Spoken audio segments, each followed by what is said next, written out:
Magic Treehouse, Book 13. Vacation under the Volcano. Mary Pope Osborne.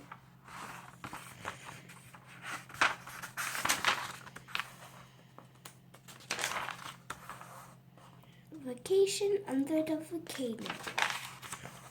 Contents: a secret code. The end is near. Gladiators. Scary things. Books. The end is here.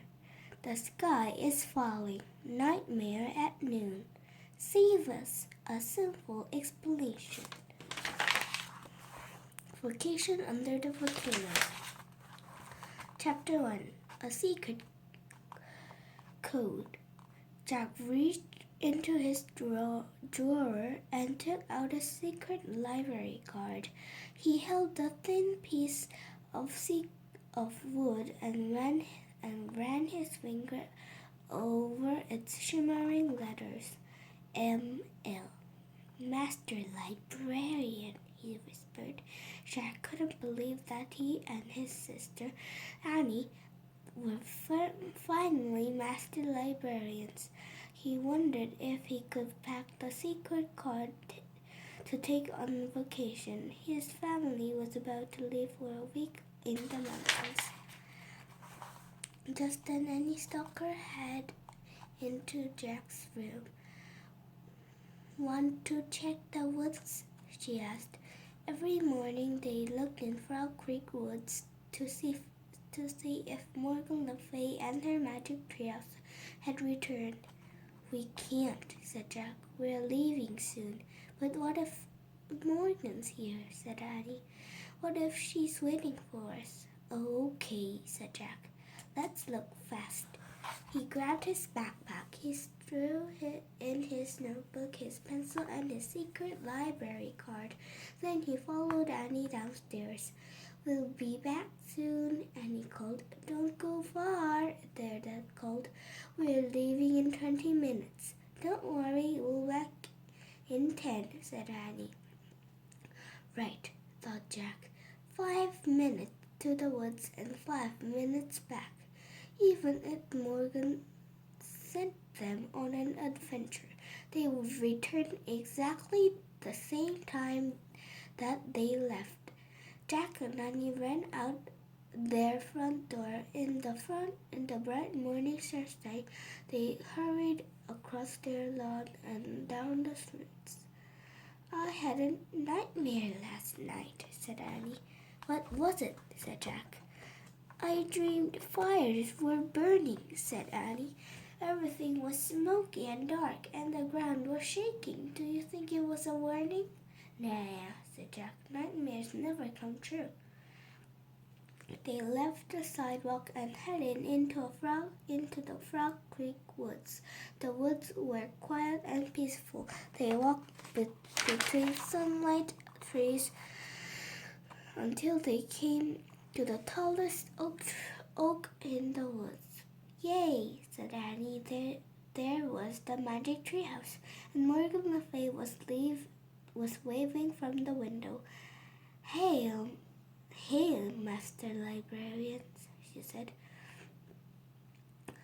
Jack and Annie bowed playfully. "At your service," said Annie. "Then come on up," said Morgan. They grabbed the rope ladder and started up. When they climbed inside the treehouse, they found Morgan holding a book and a piece of paper. "I have an important mission for you," she said. "Are you ready?" "Yes," they both answered. Jack's heart pounded. Ever since Morgan had made them master librarians, he had been longing for their first mission. "You know, I collect books for Camelot's library," she said. Jack and Annie nodded. "Well, there have been many great libraries lost in history," said Morgan, "and with them we have lost many wonderful stories."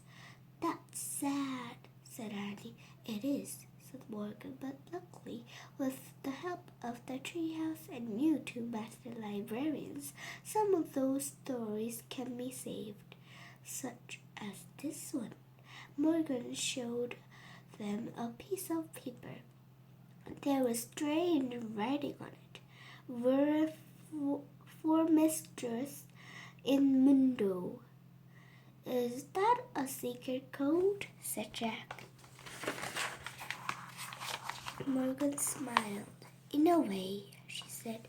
Actually, it's the title of a lost history. It's written in Latin. Latin, the language of the ancient Romans and Italy. Ancient Romans? Said Jack. He loved anything to do with ancient Romans.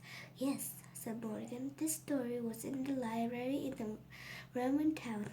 I need you to get it before the library becomes lost forever. No problem, said Annie. Do you have your secret library cards? Asked Morgan. Yes, said Jack. Good. Don't lose them. The right people will know that we mean, said Morgan. And as usual, here is a book to help you. Morgan handed Jack a book called A Life in Roman Times. The cover showed a Roman town with people wearing tent seats and sandals. That looks great, said Jack. And this is the name of the history I need, said Morgan. She handed a piece of paper to Jack, and he put it in his pack. Remember, said Morgan, your research book will guide you. But remember, in your darkest hour, only the ancient story can save you. But first you must find it. Jack and Annie nodded. Go now, Morgan said softly, and don't forget what I just told you. Thanks, said Jack. He pointed at the cover of the book on Roman times. I wish we could go there, he said. The wind started to blow. I almost forgot. I'm going to help you blend in, Morgan shouted above the wind. What do you mean? Shouted Jack. Before Morgan could answer, the treehouse started to spin. It spun faster and faster and faster. Then everything was still, absolutely still. Oh, cool, whispered Annie. Look at us. Chapter 2. The end is near. Jack opened his eyes. He pushed his glasses into place. Morgan was gone, and so were Jack's jeans, t-shirt, sneakers, and backpack. Instead, he had on a white tunic with a belt, sandals that laced up, and a leather bag. He looked at Annie. She was dressed the same way. Morgan had made them look just like kids in an ancient Roman town. I guess this is what Morgan meant, said Jack, when she said she'd help us blend in. I feel like Cinderella, said Annie. I like these clothes. Yeah, said Jack, although he felt a little as if he was wearing a dress. Annie looked out the window. It's pretty here, she said. Jack looked with her. They had landed in a grove of trees. On one side of the grove rose a gentle-looking mountain. On the other, a town sparkled in the sunlight. I wonder where we are, said Jack. He opened a book about Roman times. He read aloud. Almost 2,000 years ago, on August 24, A.D. 79, the seaside town of Pompeii was a tricycle Roman town. Many Romans went there on their vacation. They built large houses called villas and planted groves of olive trees along the slopes of the mountain called Mount Vesuvius.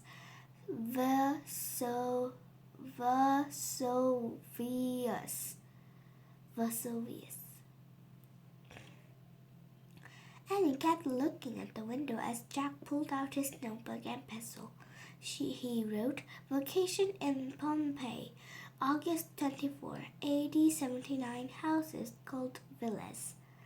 Jack looked out the window again. "It does look like a nice place to go on vacation." "Vacation," he said. "We must have landed in the olive groves," said Annie. "Yeah, and that town must be Pompeii," said Jack. He looked in the opposite direction. "And that mountain must be Mount Vesuvius." Annie shivered. "That name sounds scary," she said. "Really?" said Jack. "Not to me." He looked down at his notes. "Hey, did you feel that?" said Annie. "What?" Jack looked up. "The ground shook. I heard it rumble, too," said Annie. Jack frowned. "I think you were just dreaming again," he said. "No, I wasn't," said Annie. "Something feels wrong about this place. I really think we should go home now." "Are you nuts?" said Jack. "We have to find the lost story for Morgan. Besides, I've always wanted to see a Roman town." He threw his notebook and the Roman book into his leather bag. Then he went down the rope ladder. "Come on," he called when he stepped onto the ground. And he just stared down at him. "Don't be chicken," he said. He pushed his glasses into place. "Come on, it'll be fun." And he still didn't move. "What's wrong with her?" Jack wondered. "Usually I'm the worried one." "Come on," he pleaded. "We can't let Morgan down." And he let out a big sigh. "Okay, but we'd better find that story fast," she said. Finally, she climbed down the rope ladder. The sun was bright and hot as they took off between the olive trees. With Mount Vesuvius at their backs, they headed for the town of Pompeii. "That's weird," said Annie. "I don't hear any birds." She was right. The grove was strangely silent. "Don't worry about it," said Jack. "Maybe they're all at the bridge." He led the way to a small wooden bridge that crossed a narrow stream. But when they got to the stream, they found it had dried up. "That's really weird," said Annie. "Don't worry," said Jack. "It just means there hasn't been much rain." They crossed the bridge and stepped onto a busy street. It was paved with stone. People were buying things in the open shops that lined the street. Some looked rushed and busy. Others moved slowly. Kids walked up with their parents. Groups of teenagers talked and laughed. They don't seem very different from Pompeii. People shopping in Frog Creek, Jack thought. Expect for the clothes, of course. "How will we ever find the ancient lost library?" said Annie, glancing around. "I don't know," said Jack. "Just be on the lookout." They walked past shops that had huge jars in them. When Jack looked closely, he saw that they were filled with grain, dried fruit, and olives. Meat hung from the ceilings of some of the stores. They passed a noisy tavern where people were eating and drinking. A young man played a stringed instrument. "See, there's nothing to worry about," said Jack. "This place isn't that different from our town." It's not that," said Annie with a worried look. "See, there's a barber shop and a shoe shop," said Jack, pointing. A boy was getting his hair cut by the barber. A girl was trying on a new pair of sandals with her mother. It's like home, kind of like home, Annie agreed. They kept walking until they passed a bakery filled with freshly baked flatbreads. That bread is like pizza, said Annie, smiling. Yeah, said Jack. The good smells from the bakery made him feel even more at home. Jack looked at Annie. She was still smiling as they walked on. Soon they came to a large square filled with people, carts and horses and more shopping stalls. Honky cakes, stuffed geese, peacock eggs, sellers called. Farmers were selling grapes, garlic, and onions. Fishermen were selling all kinds of fish. New people stood in boxes, giving speeches to small crowds. Hey, I bet this is the forum, said Jack. He reached in his bag for his book. He flipped through it until he found a picture of the square. He read, a center of a Roman town was called a forum. The forum was the main place where people met to sell goods and discuss politics. That I was right, said Jack. He pulled out his notebook. He wrote, Forum, center of town. Jack, whispered Annie. Jack! She tugged on his tunic. Look! Jack glanced up. Annie nodded toward an old woman who was staring straight at them. She wore a black cloak. Her gray hair was tangled and wild. She seemed to be missing her teeth.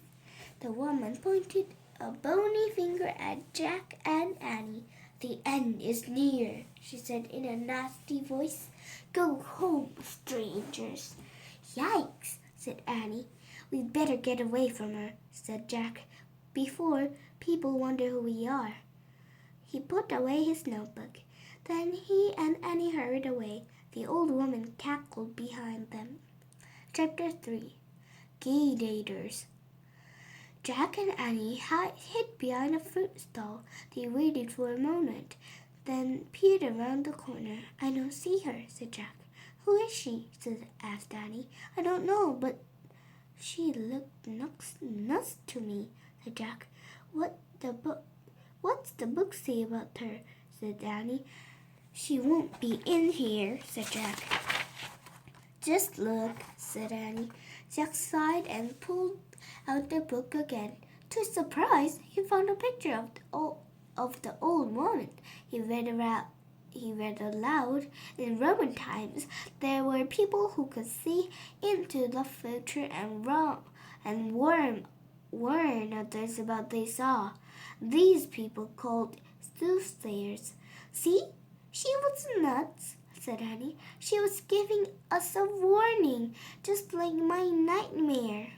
Don't pay attention to that stuff, said Jack. Soothsayers are from olden times. People from our time don't believe in them.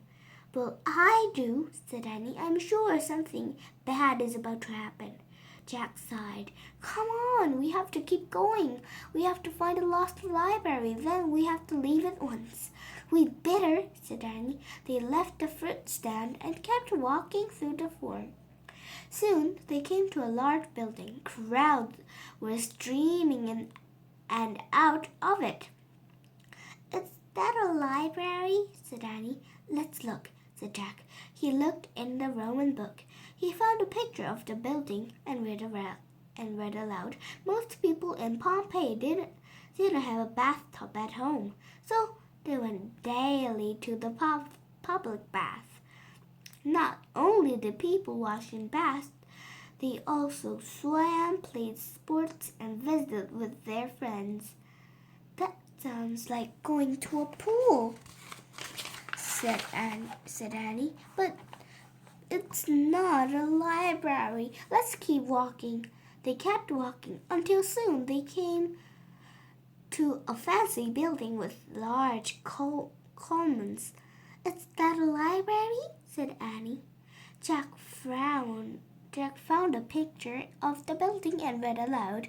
"The people of Pompeii believed that many gods and goddesses ruled the world. This is the temple of Jupiter. They called their chief god. In this temple, they prayed to Jupiter and offered him gifts. Today, we call the stories about Jupiter and the other gods and goddesses myths." "My teacher read myths to us," said Jack. "I remember stories about Hercules and Apollo." "Yeah, my teacher read them too," said Annie. "I like stories about Venus and Medusa.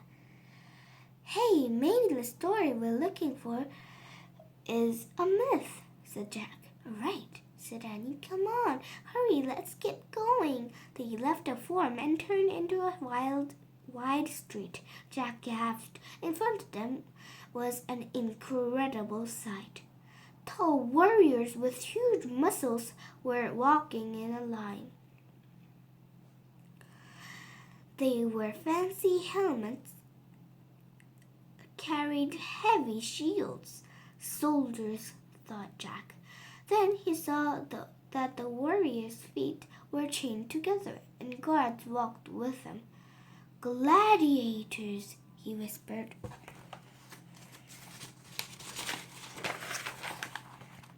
Chapter 4. Scary Things. Jack pulled out his book and found a picture of the strong men. He read aloud. Gladiators were slaves or criminals who fought in the amphitheater. They were forced to fight each other or wild animals like lions or bears. The people of Pompeii thought a gladiator fight was great fun. "That's not fun," said Annie. "No wonder I think it's weird here."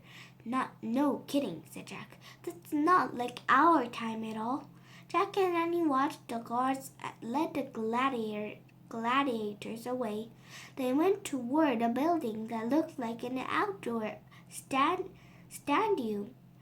"That must be the amphitheater," said Jack. "Let's check it out." "Oh, all right, but it's not a library," said Annie. He and Annie started up the street toward the amphitheater. A large crowd had gathered near the entrance. Men and women cheered at the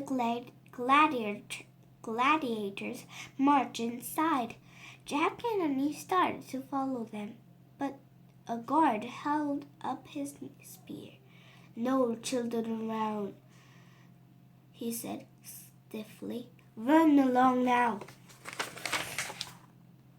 "Yes, run along. Yes, run along. Run for your lives," came a raspy, hissing voice. Jack and Annie whirled around. It was the soothsayer. She was waving her bony finger at them. "Oh no, her again," said Jack. "Let's get away from here." He started to take off. "Wait," said Annie. "I want to talk to her." "Are you crazy?" said Jack. But before he could stop her, Annie ran up to the soothsayer. Jack watched from a distance as the woman talked to Annie. "Jack, come here, quick," said Annie. "Oh, brother," said Jack. He sighed and went over to Annie and the soothsayer. "Tell him," said Annie. The woman fixed her gaze on Jack. "All the streams of Pompeii have dried up," she said. "Remember the stream near the olive grove?" Said Annie. "So what?" said Jack. Maybe they just need rain." "No," said Annie. "They're just more scary things. Tell him." "And all the birds have flown away," the soothsayer said. Jack just stared at her. "She said that all the rats left too," said Annie. "And the cows are making strange noises." But why? Said Jack.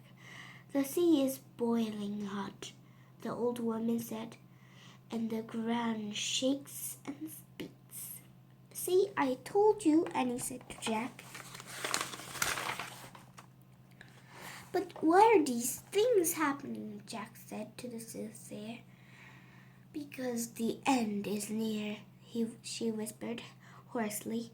We have to leave now, said Annie. But what about the library? Said Jack. What library? The soothsayer asked. Show her the story title, Jack, said Annie. Jack took her the piece of paper from his bag and showed the Latin writing to the soothsayer. A book with this title in a library in this town, he said. So, the old woman said.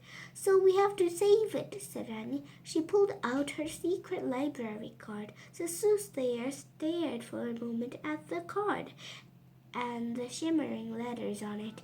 Then she smiled warmly at Jack and Annie. Yes, I understand now, she said. The only library I know is in the house of Brutus. She pointed to a large villa at the end of the street. Look there, quickly. Will Brutus mind? Said Jack. Brutus and his household are all in Rome, the soothsayer said. That is merely their vacation villa.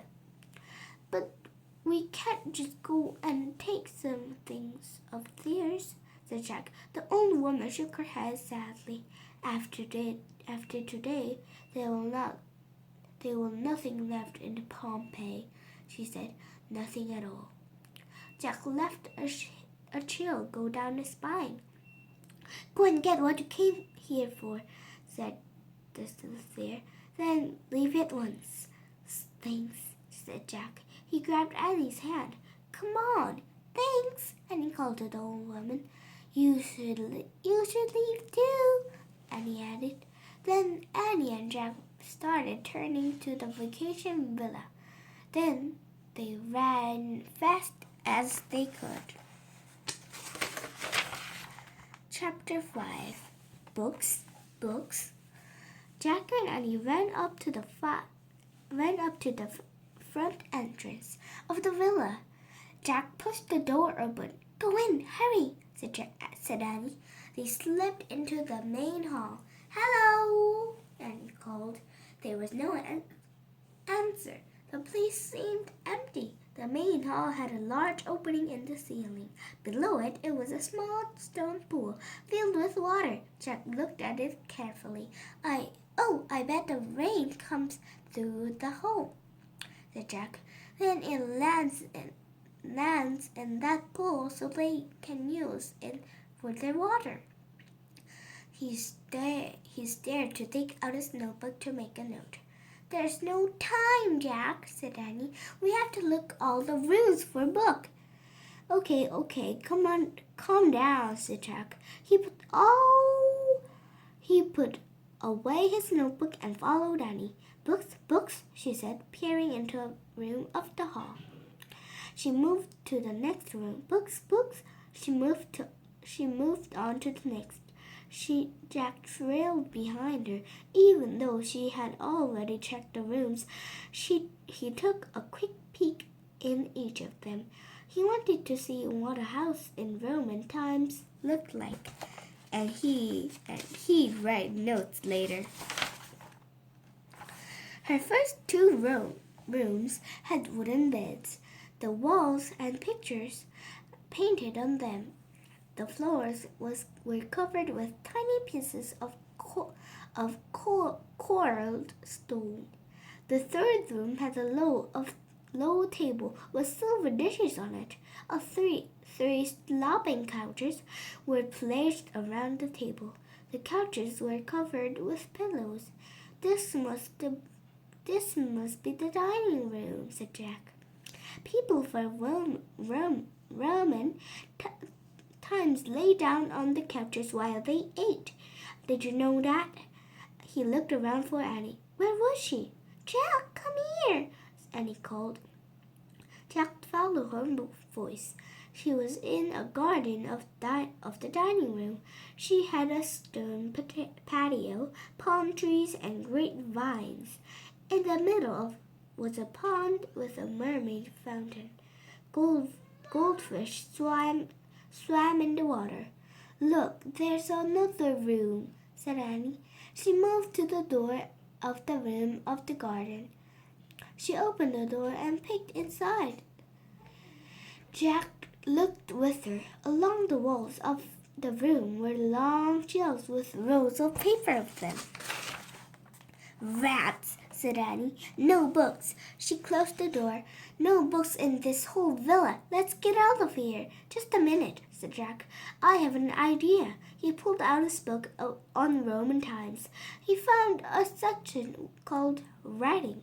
He read, "Romans used pens made of small reeds. Their ink came partly from the back ink of octopuses. They wrote their books on scrolls of papyrus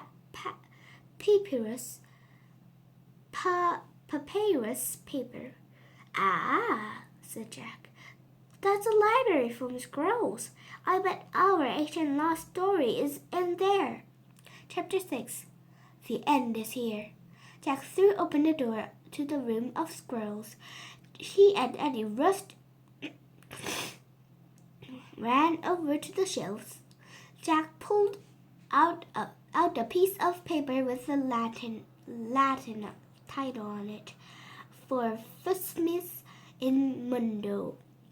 "Okay," he said, "we have to find a scroll with this title." They began fractionally unrolling scrolls one by one.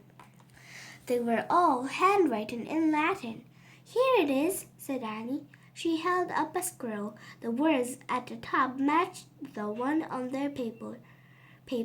"Yay," said Jack. "I wish we could read Latin so we could find out what the story is." "Don't think about it now," said Annie. "Let's go." Annie handed the scroll to Jack, then scratched it out of the room. "Come on, bring it. I just want to check and see what the story is about," said Jack. He put the scroll in the leather bag.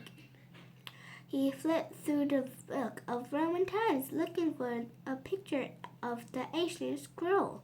In the middle of the book, he found a picture of a volcano erupting over a town. Under the picture was written, "For 800 years, Mount Vesuvius was a peaceful mountain rising above the town of Pompeii. Then, at noon on August 24 AD 79, it erupted into a deadly volcano." "Oh no," whispered Jack. "August 24